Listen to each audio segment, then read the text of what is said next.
right, welcome back everybody to Indiebnb. Me and Grant are here with our new friend Timothy Carpenter, all the way from Tennessee. What's going on, man? Of Hello, hello. Thanks for having me. course, we're glad to have you on. We were just talking before we started here, and what was kind of you're originally from Ohio. What got you from Ohio to Nashville?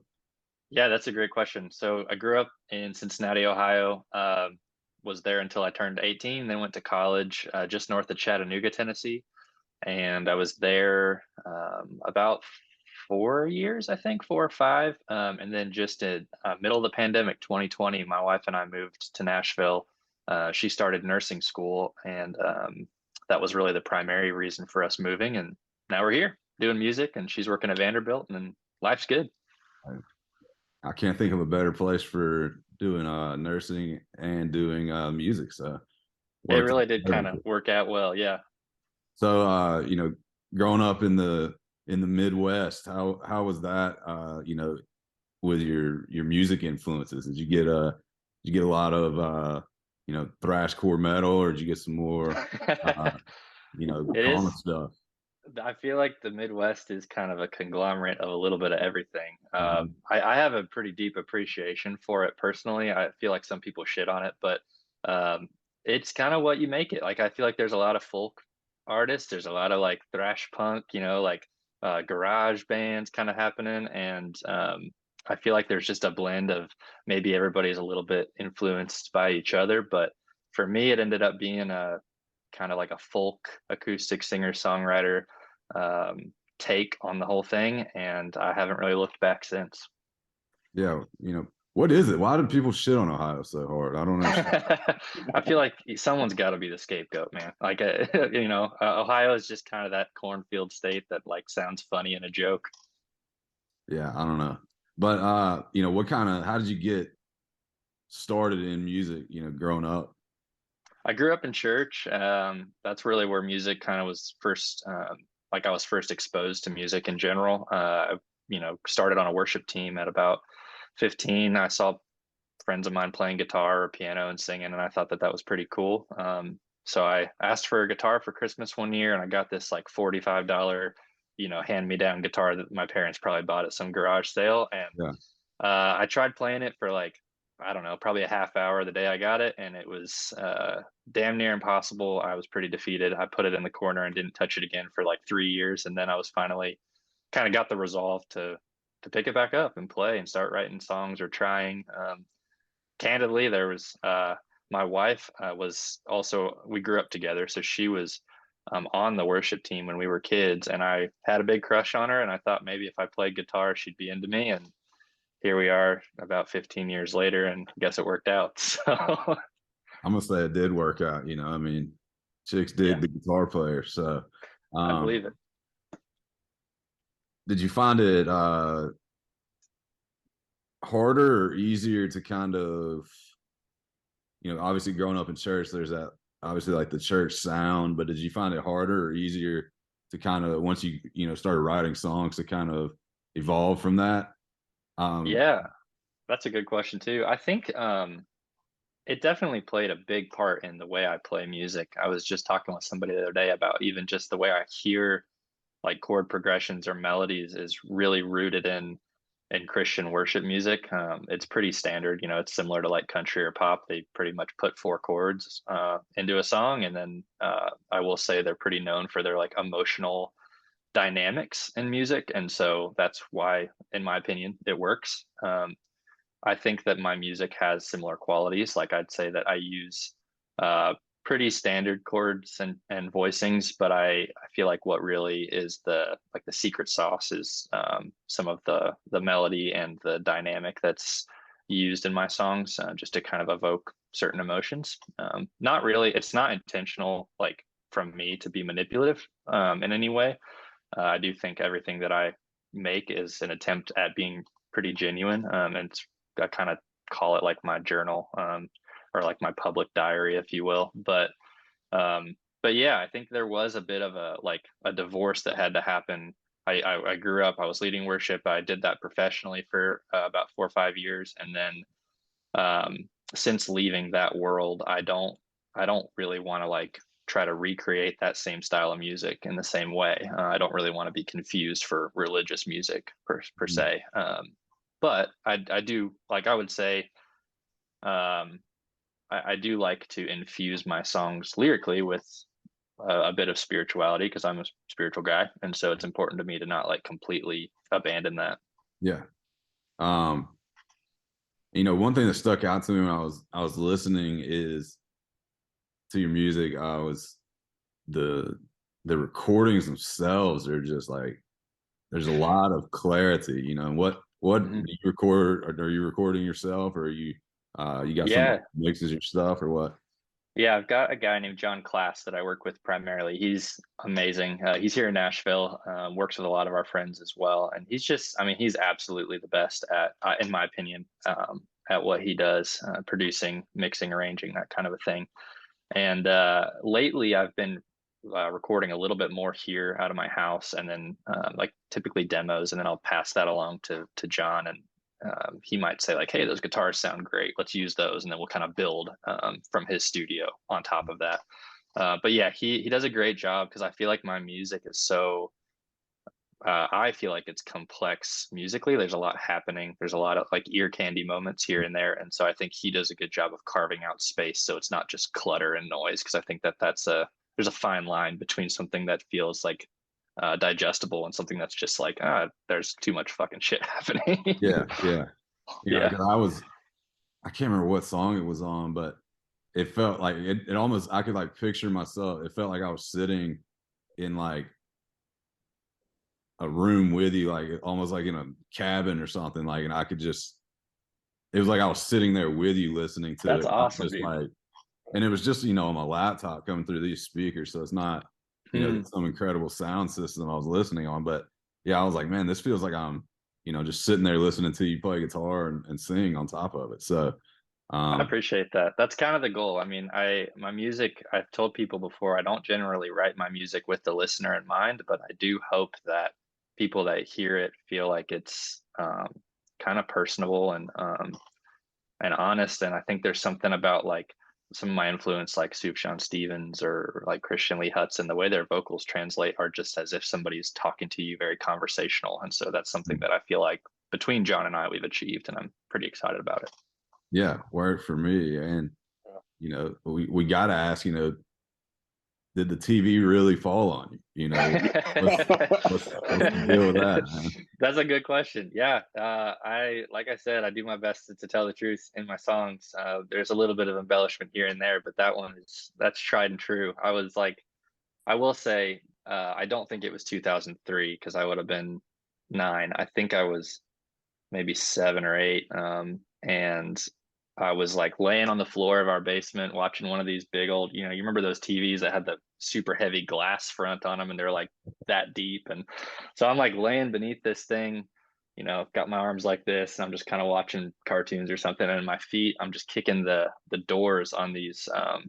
It was like a TV stand that had little compartments for DVDs or VHS or whatever, and I'm kicking them back and forth because my ADHD brain needed to do something in the middle of watching this show, and I guess I kicked it in just a way that the whole thing collapsed, and this TV just like fell on me, and I pushed it off. I was dizzy, I was screaming, crying, all that, and ran upstairs, tell my parents. They check out my forehead, take me to the hospital. Found out I had a concussion. They said I should be fine. As far as I know, nothing crazy happened as a result, but sure enough, no joke, I was sitting at my breakfast table with my dad like a week later, and he was, I believe the phrase that he used was something to the effect of, you should consider yourself lucky, or maybe it was like, God was looking out for you because somebody else just died from this TV falling on their head and you didn't. And so, while I understand like the heart behind what he's saying. In the moment, I was like, oh, yeah, I'm so lucky. Thank God. Now, as a damn near 30-year-old, I was kind of like looking back on that experience and kind of wondering, like, well, like, how could you say that? And not really to throw shade at my dad, but more just like, why do we look at things that way? Why do we justify things that way when like my life is not arguably more valuable than this person's, but in the context of my family, It maybe it is. is, even though, yeah. So Mhm. it's just a bit of existentialism peppered in there, but it's certainly, it's funny to me that like, as I ask the question in the song, like, what do you think that means? Or like, what's the purpose of this thing? Perhaps it was just that I'd write a song about it 25 Yeah. years later. So Well, how was the TV? Was it okay? TV was all right. Yeah. All I right. think yeah, it made it out unscathed. I'm glad to hear that because we can replace you, I guess, but we cannot replace TV. That's what we need to I mean, take away. there's plenty of folk singer-songwriters, Yeah, but we those can. VHS built-in TVs are kind of they're probably worth something these days. Yeah, they're hard to come by now. Yeah. So let's That's funny. let's kick it over to Grant. Talk some live music. Yeah, so one thing, before we move off of some of your albums and stuff, like you have kind of like it's like a season of age, within one of your albums with Prep School. Like, talk about the influences of just getting into that. Like when we're talking Yeah. grade school to going in, like the kind of the shorter song in the first part, and then we kind of build. But when you created that, what was the inspiration, and what were you looking at in your life at that point? Yeah, I really I had no idea that I was going to write this concept record prep school.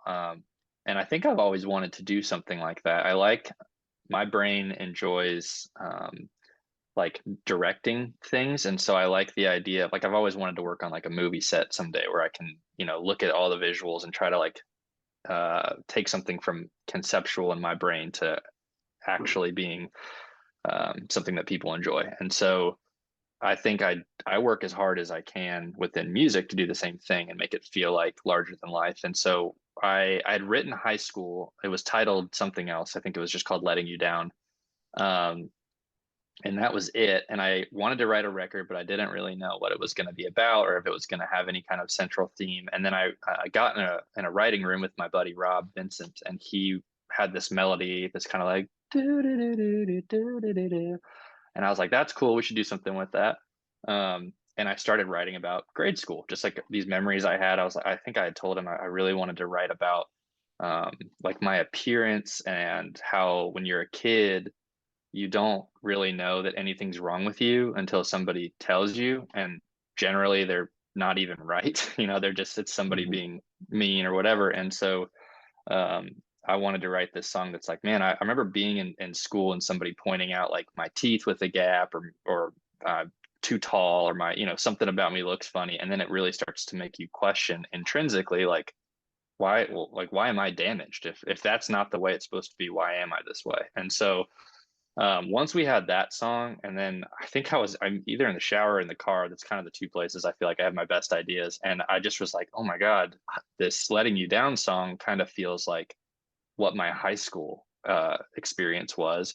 And I've already written this other song, grade school. What if I wrote this prep school concept record um, that really just kind of travels through my formative years, specifically surrounding school. I grew up in a private Christian school, and so there's all kinds of like, faith and deconstruction and trying to find your own identity, and just a lot of themes that all circled around the educational experience for me. And I never thought I'd write a concept record about school, but that's kind of what it ended up being.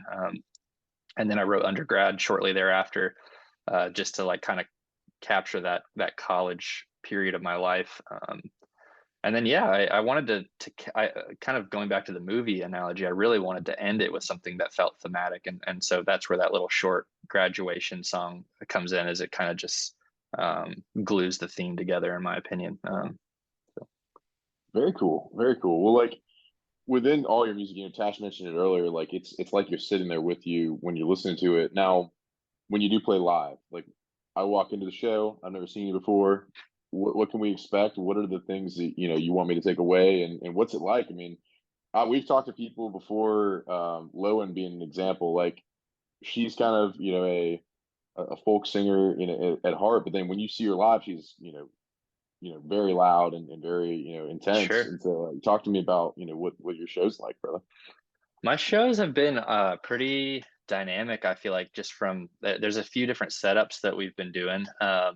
I'm pretty new at this as a solo project. I used to tour with my wife in a folk duo, and so we used to do that kind of a thing. But since moving into this project, I have only played a handful of shows so far, and a couple of them are just me and a guitar, just real, stripped back and raw and intimate.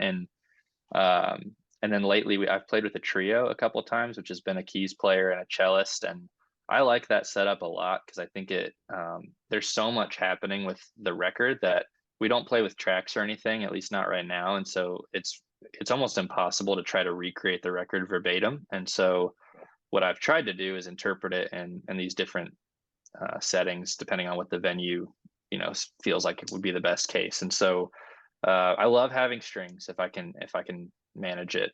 And I would say the set, it just feels like it's like a conversation. I feel like people come and I open with like grade school or maybe stories from outer space or something. And I don't try to talk a lot because I feel like the lyrics of the songs are already so like developed and conversational that I don't know that saying a whole lot in between is necessary, but I do like to make that connection with the audience. So I try my best to say a couple of things and try to, make a joke here or there if I feel like I've got something funny to say.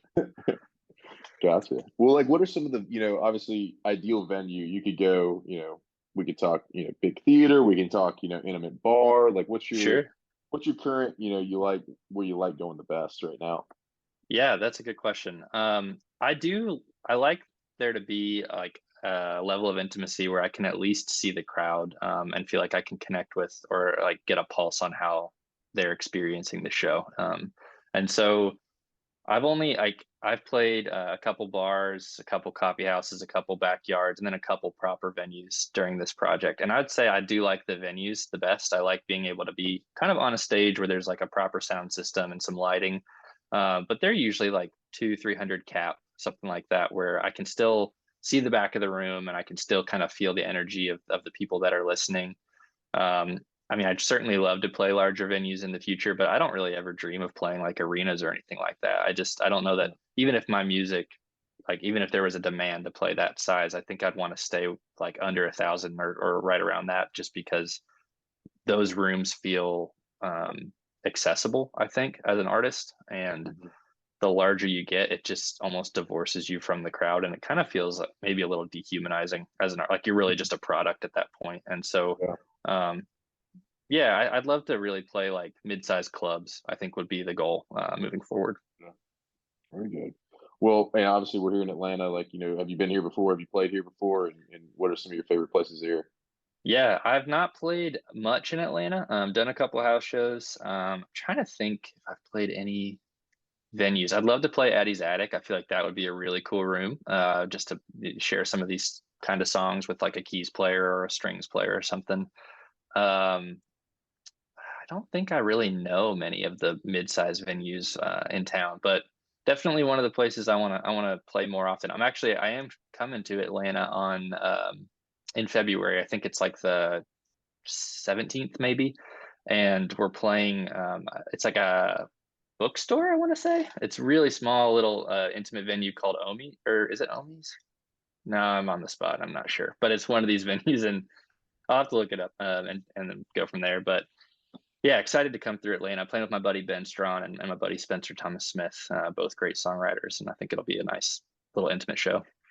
Nice, awesome. We'll have to get out there February 17th here in Atlanta. Well, you've made it through the other portion of the interview. Now for the really difficult portion, Pete Peterson's party pack of questions. We're gonna see how quickly you can get through these. And here we go. Cool. Let's do it. Party pack questions. Cake or pie? Cake. Salad or soup? Soup. Sunrise or sunset? Sunset.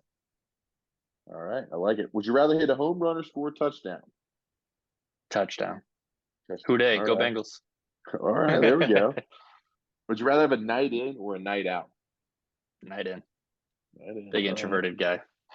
Okay. This one's going to be an interesting question for you then.